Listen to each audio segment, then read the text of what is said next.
Thank you. We actually had ORCAA staff come to one of our Board of Health meetings a couple months ago, and so we get a little bit of a mini update on Clallam County to our Board of Health, and had some good feedback there. So they have a presentation. I had some fun facts. I was impressed by our Pacific County fun facts, and so I tried to do a little bit of work on this.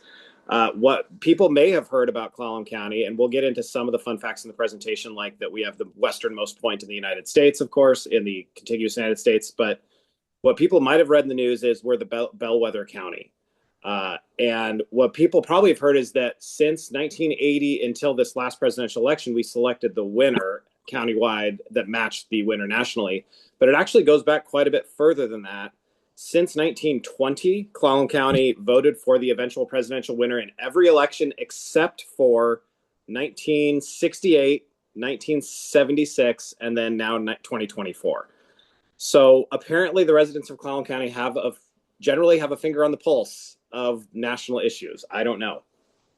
The other fun fact that I wanted to share, of course, you can't talk about Clallam County without talking about Twilight.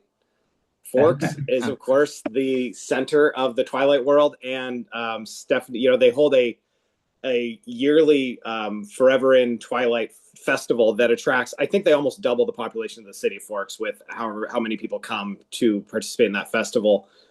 And I've volunteered at it a couple times, and you see people from literally all around the world who travel to Forks, Washington really regularly every year on the anniversary of Bella's birthday, September 13th. To come and enjoy that. The reason, of course, that Stephanie Meyer chose Forks and Clallam County as the recipient of this great honor was because this was the place in the contiguous United States, the town that had the largest amount of rainfall annually on average. And so, we are all Western Washington residents. We know that we get rain. The average Western Washington rainfall annually is about 66 inches. In Seattle, it's closer to 40 inches. The historic low for Forks, Washington is 70 inches. That's the lowest annual rainfall they've ever recorded. And that was in 1985. The average is 120 to 130 inches, and their high was 162 inches in 1997. So it's real. And I've been out there during one of those pouring rainstorms. So those are my two fun facts. And if you ever have a chance to come out during Twilight Fest, you will have a great time. What time of year when is Twilight Fest? It's mid-September. September 13th is Bella's birthday in the books, and so that's when they hold their annual Twilight Fest. I think this last year they had a pretty big anniversary, and they actually had Stephanie Meyer out. All right, Dan, you want to go to the next slide? I think we've now talked about a lot of those things, but yeah, map of Clallam County there. So yeah, it's a good-sized county. I had some basic details here, but Mike gave us more important and more interesting details. But we'll note that we are the westernmost point in the continental U.S., Cape Lava, which is a fantastic hike if you want to go out that way. The Cape Lava loop trail is great. Ozette is the westernmost town in the continental U.S., and Clallam County is home to the Olympic National Park headquarters, and Olympic National Park is a World Heritage Site. While you have that slide up real quick, for the county commissioners in the room, the way that our county population works, the quarter of this map that's to the very east is 2 districts, and the rest of the whole county, 3/4 of that geographic district, is my district, which is really rural and really sparse. And so that's where it's really, that wilderness, the huge chunk of Olympic National Park, and then that coastal region is really sparsely populated. Perfect. And I will note as an outdoor writer, that's some of the most scenic and most rugged country or terrain in our country. We've got the longest wilderness coastline in that jurisdiction. And it's just a remarkable place to explore if you're an outdoors person. Fishing is fantastic on the Sole Duck, the Bogoshiel. Hiking is insane.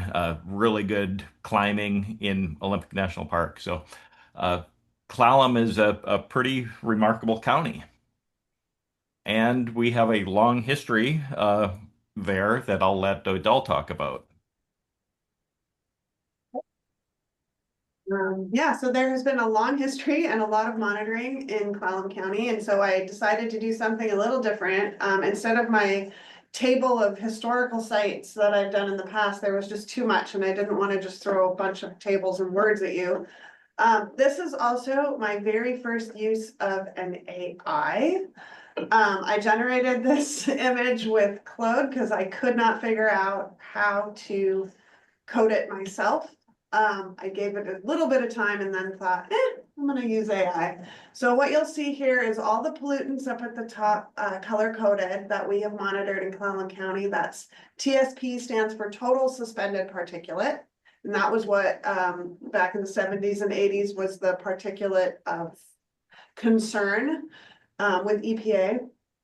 And then, we also, the red is SO2. There were a lot of AOP and large industrial sources that they'll talk about later up in Port Angeles. And so we were also monitoring for SO2 around Port Angeles area and the port there. Odell, what is SO2? Sulfur dioxide, I'm sorry. And then there was a little bit of time when we monitored ozone at the National Park Visitor Center, and that's that little green bar that you see down there from 1980 to 1988, I think, somewhere in there. The yellow, you'll see where the blue moves to the yellow, that is PM10, which is particulate matter that is 10 microns or smaller. And then, so we moved from total suspended particulate to a size select of PM10. And then in 2000, the PM10 became PM 2.5, which is the purple.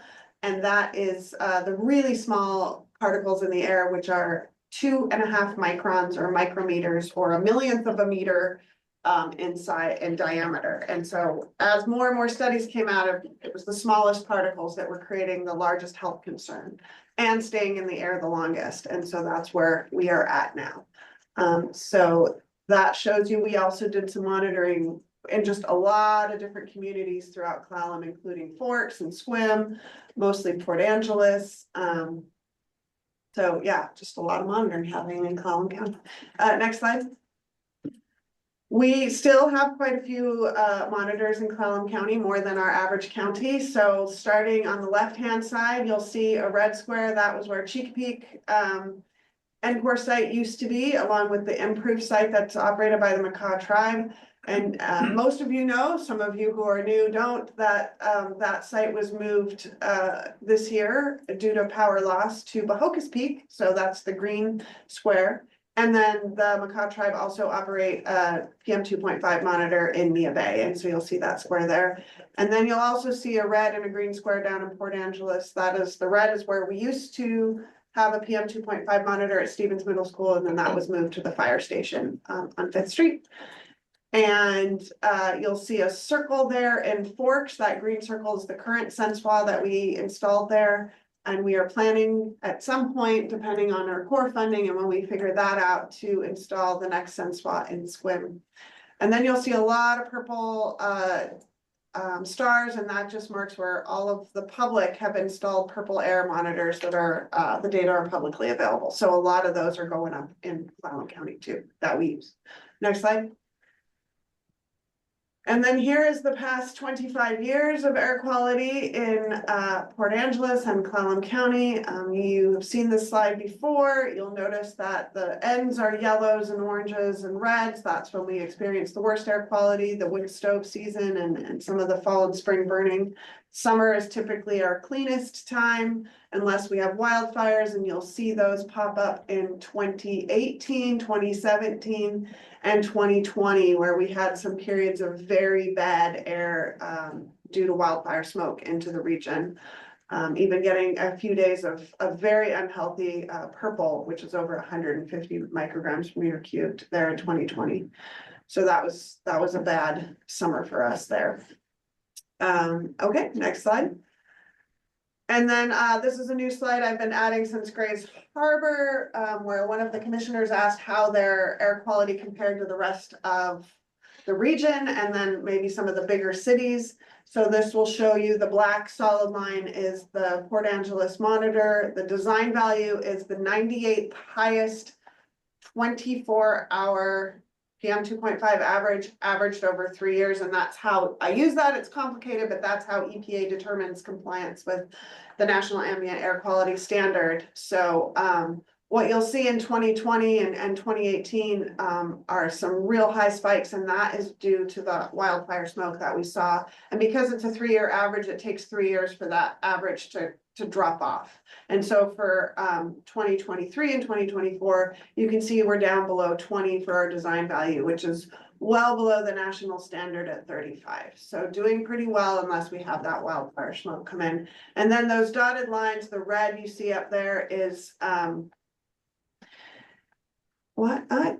somehow that got Yeah, the slide is a little the mangled. slide is got a little mangled, but the red dash line up there is Spokane, even though it shows that it's a red solid on the legend, so I apologize for that. And then the green dash line is Tacoma, and the blue dash line is Seattle. So you can see how that compares with our largest cities, and actually with that wildfire smoke, Port Angeles was very similar to Seattle in that area. So next slide. I think that is all I have. Oh, no, we've also done a lot of studies in Clallam County. So some of you will remember our saturation study we conducted there in 2013 and 2014. That was started because there was some concerns in the public that our monitor was not representing the air quality across the county well. So we have a report available. You can access that through our website, but we looked at air quality across the county and compared it. And after that study, we did end up moving the monitor to the fire station, and we thought that was just a better location. And then we also, around the same time, did an ultrafine study with University of Washington Atmospheric Science Group. And those reports and results are also available on our website. And we had one paper published about the air quality in Port Angeles, and that is that last link that you'll see down there. Can you remind what ultrafine is? Ultrafine, oh, so I told you about PM10, I told you about PM 2.5. Ultrafines are particulate matter that are 0.1 millionth of a meter or 100 nanometers. So they're really, really tiny. You can't see them, but there is concern that high numbers of those have an impact on health. Those studies are harder to parse out just because of the transient nature of ultrafines. They don't stick around very long, but there was concern, and so we wanted to look at that, and we did. So the results are in that study there that Dan's got the cursor over, and then right below that is one of the papers that was published from that study. And I think that's all I have. And then I think it's on to... Yeah, so as Odell noted, the worst air days in Clallam, like all of our counties, tend to be in the winter months. That's due to indoor burning, wood stove use. The absolute worst days are the wildfire events, and then we have outdoor burning as a concern for smoke as well. I'm going to talk about the first two, and then we'll turn it over to Rob. Clallam County, being our second largest county, became our second county to get the wood stove replacement program as a trial in 2012. Ecology wouldn't fund it to pay for the program in Clallam at that time. So our board of directors said, let's set aside $10,000 and see if there's interest. There was limited interest there just because it was a brand new program and getting it going. I think we did end up using most of that $10,000, and it was a pretty limited, I want to say 500 for a wood stove to pellet stove, and maybe 750 to do a furnace. So it wasn't a really strong incentive at that time compared to what other counties were doing. But it was enough to show some interest, and now Ecology has granted, I think in 2016 budget year, they allowed us to expand to the cities of Clallam County, and then the entire eastern side initially to have both the recycle program and then a replacement program. Currently, we offer it state or countywide as one of all our 5 counties that have countywide replacement offerings. Uh, and we get a lot of participation, mostly in the recycle award, the $500 just to get it rid of an old wood stove like the one you see here, but also some really strong interest in changing to ductless heat pumps because people are seeing the hotter summers and realizing they can get a device that both heats in the winter but cools in the summer. So heat pumps continue to be popular, and Clallam County is taking advantage of that. Um,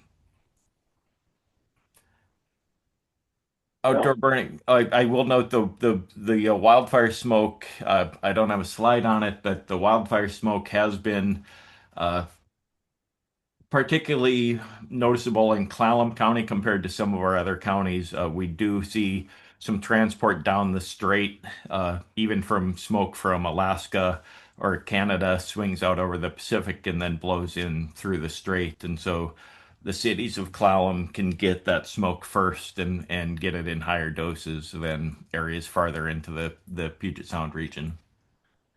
And then moving on to outdoor burning, I'm going to leave it to Rob. Thanks, Dan. Good morning, everyone. Rob, Inspection Supervisor, filling for Mike Schultz. Outdoor burning, similar to other counties that we see, we have the residential and we have the land clearing. The residential, it's not a permit program like you would see down in Thurston County. It's just, kind of what the WAC says, 4x4, natural vegetation only, don't burn trash garbage, don't burn during hours of limited visibility. It's worked out pretty good up there. And for the 24-25 burn season, we have issued 63 land clearing burn permits. Next slide. This will go into the asbestos demolition program. This is just a raw number here for the amount of notifications that we have received for the, I think these are calendar year 25. 44 asbestos notifications, and then the 47 demolition notifications. Next slide. That would And then be, I'm sure you want to pass it off to Jen to Yeah. hit this one up. thanks, Thank Rob. Jennifer DeMam, the engineering supervisor. So I'll talk a little bit today about the businesses that we regulate in Clallam County. So Clallam County is home to 116 registered sources of air pollution. Besides gas stations, which are the common category in all of our counties, the most common source types in Clallam County are auto body shops, furniture and cabinet shops, and sand and gravel operations. Clallam County is also home to 2 of our AOP sources. Air operating permit sources or AOP sources are those that are large enough to have potential emissions over 100 tons per year of criteria pollutants, or 10 tons per year of a single hazardous air pollutant, or more than 25 tons per year of combined HAPs, hazardous air pollutants. So the 2 AOP sources in Clallam County are McKinley Paper, which is currently shut down, and Interfor Lumber Mill. So the registration and AOP programs involve inspecting these sources regularly, typically either annually or every 2 years for our smaller sources. In 2025, we conducted 55 inspections in Clallam County. ORCAA also compiles an annual emission inventory for our AOP sources as well as the larger register sources. In our most recent inventory year, which is 2024, we collected data from 10 sources in Clallam County. Also, new or modified sources of air pollution must get a permit from ORCAA prior to constructing or modifying those sources. So in 2025, ORCAA received or finalized 5 permits in Clallam County. Notably, this includes a new advanced cross-laminated timber manufacturing process, which is at Composites Recycling Technology Center in Port Angeles, and new human and animal crematories at Mount Angeles Crematory. And then next slide. For our site visit, we took Mike French and some other county and city officials on an inspection of Port Angeles Hardwoods. Port Angeles Hardwoods is a lumber mill that specializes in hardwoods like alder, maple, and cottonwood. They are the only hardwood mill in ORCAA's jurisdiction. All the other ones are softwood lumber mills. This facility was originally approved for construction by ORCAA in 2005. And their facility includes emission units like a wood-fired boiler that produces steam for the dry kilns and other typical lumber equipment like debarkers and sawmills and planer mills. In addition, they are special in that they've been permitted with ORCAA for at least the last 6 years to dry softwood species in their kilns as well, like hemlock and Douglas fir. And this is for a contract they have with a neighbor, Interfor Lumber Mill, to dry some of their lumber for them. So I don't know if Mike French has anything to add about the inspection, but Sure. Uh, I've had tours of PA Hardwood before.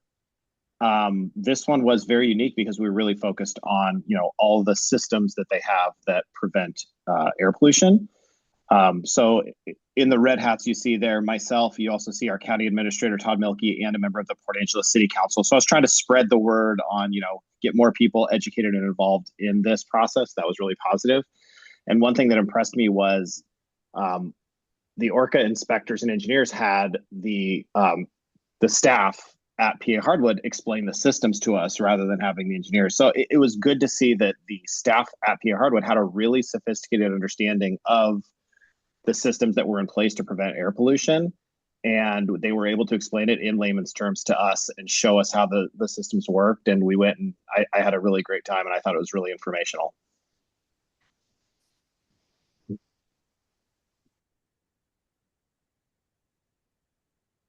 All right. Well, yeah, I think that concludes our tour of Clallam County, unless there are any sort of last comments or questions.